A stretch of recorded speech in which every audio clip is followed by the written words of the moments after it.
ನಮಸ್ಕಾರ ಮಕ್ಕಳೇ, ಇವತ್ತಿನ ಗಣಿತ ಕ್ಲಾಸ್ಗೆ ಎಲ್ಲರಿಗೂ ಸ್ವಾಗತ. ನಾವಿವತ್ತು ತುಂಬಾನೇ ಇಂಟ್ರೆಸ್ಟಿಂಗ್ ಆಗಿರೋ ಒಂದು ವಿಷಯದ ಬಗ್ಗೆ ಮಾತಾಡೋಣ. ಹೌದು, ವಿಸ್ತೀರ್ಣ ಅಂದ್ರೆ ಏನು, ಸುತ್ತಳತೆ ಅಂದ್ರೆ ಏನು? ಈ ಎರಡೂ ಪದಗಳ ಮಧ್ಯೆ ಯಾವಾಗ್ಲೂ ಕನ್ಫ್ಯೂಷನ್ ಆಗತ್ತೆ ಅಲ್ವಾ? ಒಂದ್ರ ಬದಲು ಇನ್ನೊಂದನ್ನ ಬಳಸ್ಬಿಡ್ತೀವಿ. ಆದ್ರೆ ಚಿಂತೆ ಮಾಡ್ಬೇಡಿ, ಇವತ್ತಿನ ಕ್ಲಾಸ್ ಮುಗಿಯೋದ್ರೊಳಗೆ ಈ ಗೊಂದಲ ಪೂರ್ತಿಯಾಗಿ ಹೋಗುತ್ತೆ. ಬನ್ನಿ ಶುರು ಮಾಡೋಣ. ಸರಿ, ಈ ವಿಷಯವನ್ನು ಚೆನ್ನಾಗಿ ಅರ್ಥ ಮಾಡ್ಕೊಳ್ಳೋಕೆ ನಾವೊಂದು ಸಣ್ಣ ಕಥೆ ಕೇಳೋಣ. ಇಲ್ಲಿ ನೋಡಿ, ಇವರ ಹೆಸರು ಕೃಷ್ಣ ಅಂತ. ಇವರೊಬ್ಬರು ರೈತರು. ಅವರಿಗೆ ಒಂದು ಆಯತಾಕಾರದ ಅಂದ್ರೆ ರೆಕ್ಟ್ಯಾಂಗಲ್ ಶೇಪ್ನಲ್ಲಿ ಒಂದು ಹೊಲ ಇದೆ. ಸರಿ, ಆ ಹೊಲದ ಅಳತೆ ಎಷ್ಟಿದೆ ಅಂತ ನೋಡೋಣ. ಅದರ ಉದ್ದ 10 ಮೀಟರ್ ಮತ್ತು ಅಗಲ 8 ಮೀಟರ್ ಇದೆ. ನೆನ್ಪಿಟ್ಕೊಳ್ಳಿ, 10 ಮೀಟರ್ ಉದ್ದ, 8 ಮೀಟರ್ ಅಗಲ. ಸರಿ, ಈಗ ನಮ್ಮ ರೈತ ಕೃಷ್ಣ ಅವರಿಗೆ ಒಂದು ಕೆಲ್ಸ ಇದೆ. ಅವರ ಹೊಲದೊಳಗೆ ಹಸುಗಳು, ದನಕರುಗಳು ಬಂದು ಬೆಳೆ ಹಾಳು ಮಾಡಬಾರ್ದಲ್ವಾ? ಅದಕ್ಕೆ ಅವರು ತಮ್ಮ ಹೊಲದ ಸುತ್ತ ಒಂದು ಬೇಲಿ ಅಂದ್ರೆ ಫೆನ್ಸ್ ಹಾಕಬೇಕು ಅಂತ ಯೋಚನೆ ಮಾಡ್ತಾರೆ. ಹಾಗಾದ್ರೆ ಆ ಬೇಲಿಯ ಉದ್ದ ಎಷ್ಟು ಬೇಕು ಅಂತ ಕಂಡುಹಿಡಿಯೋಕೆ ನಾವೇನ್ ಮಾಡ್ಬೇಕು? ಇಲ್ಲೇ ನೋಡಿ, ನಮಗೆ ಸುತ್ತಳತೆ ಅನ್ನೋ ಕಾನ್ಸೆಪ್ಟ್ ಬೇಕಾಗೋದು. ಸುತ್ತಳತೆ ಅಂದ್ರೆ ಸಿಂಪಲ್ ಆಗಿ ಹೇಳೋದಾದ್ರೆ ಯಾವುದೇ ಒಂದು ಆಕೃತಿಯ ಅಂಚಿನ ಸುತ್ತ ಇರುವ ಒಟ್ಟು ದೂರ. ಪೆರಿಮೀಟರ್ ಅನ್ನೋ ಪದದಲ್ಲೇ ಅದರ ಅರ್ಥ ಇದೆ ನೋಡಿ. ಪೆರಿ ಅಂದ್ರೆ ಸುತ್ತ, ಮೀಟರ್ ಅಂದ್ರೆ ಅಳತೆ. ಸುತ್ತ ಅಳತೆ. ಎಷ್ಟು ಸುಲಭ ಅಲ್ವಾ ನೆನ್ಪಿಟ್ಕೊಳ್ಳೋಕೆ? ಸರಿ, ಹಾಗಾದ್ರೆ ಈ ಸುತ್ತಳತೆಯನ್ನ ಕಂಡುಹಿಡಿಯೋದು ಹೇಗೆ? ಇದು ತುಂಬಾನೇ ಸುಲಭ. ಆ ಹೊಲದ 4 ಬದಿಗಳ ಉದ್ದವನ್ನ ಒಂದಕ್ಕೊಂದು ಕೂಡಿಸಿದ್ರೆ ಅಷ್ಟೇ. ಬನ್ನಿ ಮಾಡೋಣ. ಒಂದು ಉದ್ದದ ಬದಿ 10 ಮೀಟರ್ ಪ್ಲಸ್ ಒಂದು ಅಗಲದ ಬದಿ 8 ಮೀಟರ್ ಮತ್ತೆ ಇನ್ನೊಂದು ಉದ್ದದ ಬದಿ, ಅದು ಕೂಡ 10 ಮೀಟರ್ ಮತ್ತು ಕೊನೆಗೆ ಇನ್ನೊಂದು ಅಗಲದ ಬದಿ, ಅದು 8 ಮೀಟರ್. ಸರಿ, ಈಗ ಇವೆಲ್ಲವನ್ನೂ ಕೂಡಿಸಿ ನೋಡೋಣ. 10 + 8 ಆಯ್ತು 18, 18 + 10 ಆಯ್ತು 28, 28 + 8 ಒಟ್ಟು 36 ಮೀಟರ್. ಕರೆಕ್ಟ್. ಅಂದ್ರೆ ಕೃಷ್ಣ ಅವರು ತಮ್ಮ ಹೊಲಕ್ಕೆ ಬೇಲಿ ಹಾಕೋಕೆ 36 ಮೀಟರ್ ಉದ್ದದಷ್ಟು ಸಾಮಾನು ತರಬೇಕು. ಇಲ್ಲೊಂದು ವಿಷಯವನ್ನ ಗಮನಿಸ್ಬೇಕು. ಉತ್ತರ ಬಂದಿರೋದು ಬರೀ ಮೀಟರಲ್ಲಿ, ಯಾಕಂದ್ರೆ ಇದು ಕೇವಲ ಒಂದು ಲೈನ್ನ ಉದ್ದ ಅಷ್ಟೇ. ಓಕೆ, ಈಗ ಬೇಲಿ ಹಾಕೋ ಕೆಲ್ಸ ಮುಗೀತು, ಹೊಲ ಸೇಫ್ ಆಗಿದೆ. ಈಗ ಕೃಷ್ಣ ಅವರ ಎರಡನೇ ಕೆಲ್ಸ ಅದೇನಪ್ಪಾ ಅಂದ್ರೆ ಹೊಲದ ಒಳಗೆ ಬೆಳೆ ಬೆಳೆಯೋಕೆ ಬೀಜಗಳನ್ನು ಬಿತ್ತಬೇಕು. ಈಗ ನೋಡಿ, ಬೀಜಗಳನ್ನ ಹೊಲದ ಅಂಚಿನಲ್ಲಿ ಹಾಕಲ್ಲ ಅಲ್ವಾ, ಪೂರ್ತಿ ಹೊಲದ ಒಳಗಡೆ ಹಾಕ್ಬೇಕು. ಹೊಲದ ಒಳಗಡೆ ಎಷ್ಟು ಜಾಗ ಇದೆ ಅಂತ ನಮಗೆ ಗೊತ್ತಾಗ್ಬೇಕು. ಅದನ್ನೇ ನಾವು ವಿಸ್ತೀರ್ಣ ಅಥವಾ ಏರಿಯಾ ಅಂತ ಕರೆಯೋದು. ವಿಸ್ತೀರ್ಣ ಅಂದ್ರೆ ಒಂದು ಆಕೃತಿಯ ಒಳಗಡೆ ಇರುವ ಒಟ್ಟು ಜಾಗ. ನೆನ್ಪಿದ್ಯಾ? ಸುತ್ತಳತೆ ಅಂದ್ರೆ ಹೊರಗಿನ ಅಂಚು, ವಿಸ್ತೀರ್ಣ ಅಂದ್ರೆ ಒಳಗಿನ ಜಾಗ. ಒಂದು ರೆಕ್ಟ್ಯಾಂಗಲ್ನ ವಿಸ್ತೀರ್ಣ ಕಂಡುಹಿಡಿಯೋದೆ ಒಂದು ಸಿಂಪಲ್ ಫಾರ್ಮುಲಾ ಇದೆ. ಏನದು ಗೊತ್ತಾ? ಅದರ ಉದ್ದವನ್ನ ಅದರ ಅಗಲದಿಂದ ಗುಣಿಸ್ಬೇಕು. ಅಷ್ಟೇ, ಉದ್ದ ಗುಣಿಸು ಅಗಲ. ಸಿಂಪಲ್. ಹಾಗಾದ್ರೆ ನಮ್ಮ ಕೃಷ್ಣ ಅವರ ಹೊಲದ ಕೇಸ್ನಲ್ಲಿ 10 ಮೀಟರ್ ಉದ್ದವನ್ನ 8 ಮೀಟರ್ ಅಗಲದಿಂದ ಗುಣಿಸಿದ್ರೆ ಏನುತ್ತರ ಬರುತ್ತೆ? ಸ್ವಲ್ಪ ಯೋಚನೆ ಮಾಡಿ. ಹೌದು, 10 × 8 ಅಂದ್ರೆ 80. ಕರೆಕ್ಟ್. ಆದ್ರೆ ಬರೀ 80 ಅಂತ ಹೇಳಿದ್ರೆ ಸಾಕಾಗಲ್ಲ. 80 ಏನು ಮೀಟರಾ?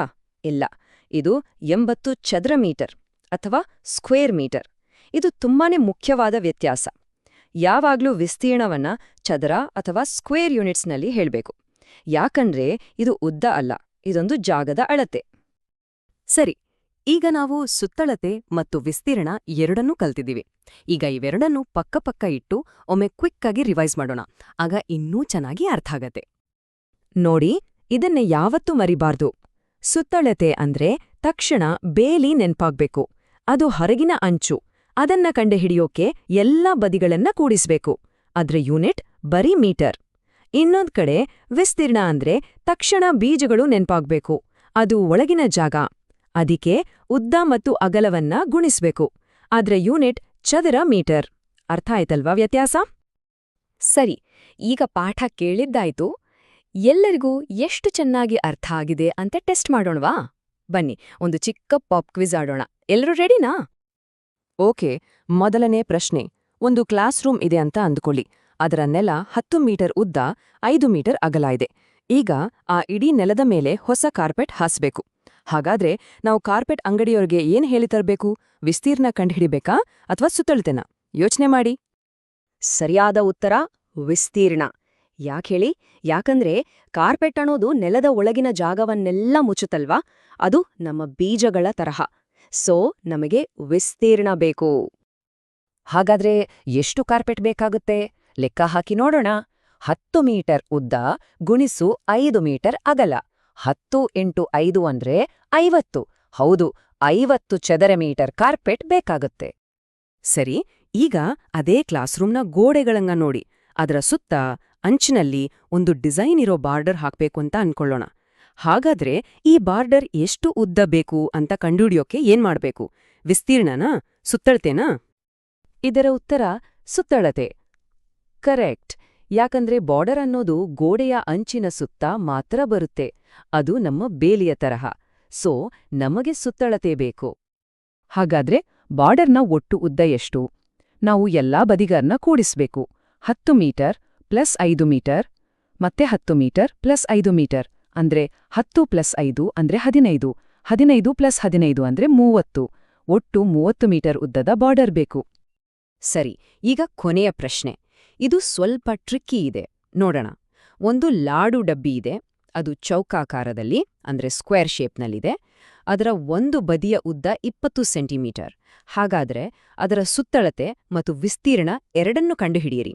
ನೆನ್ಪಿರ್ಲಿ, ಇದು ಚೌಕ ಅಂದ್ರೆ ಅದರ ಎಲ್ಲ 4 ಬದಿಗಳು ಒಂದೇ ಅಳತೆಯಲ್ಲಿರ್ತವೆ. ಬನ್ನಿ ಉತ್ತರ ನೋಡೋಣ.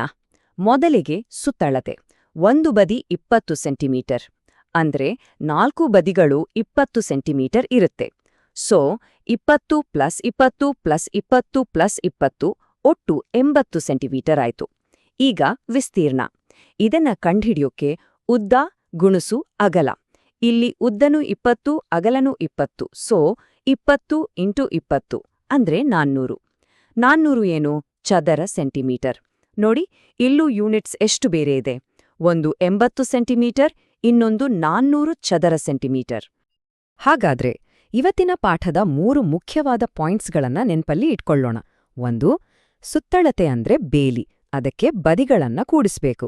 2. ವಿಸ್ತೀರ್ಣ ಅಂದ್ರೆ ಬೀಜಗಳು, ಅದಕ್ಕೆ ಉದ್ದ ಮತ್ತು ಅಗಲವನ್ನ ಗುಣಿಸ್ಬೇಕು. 3.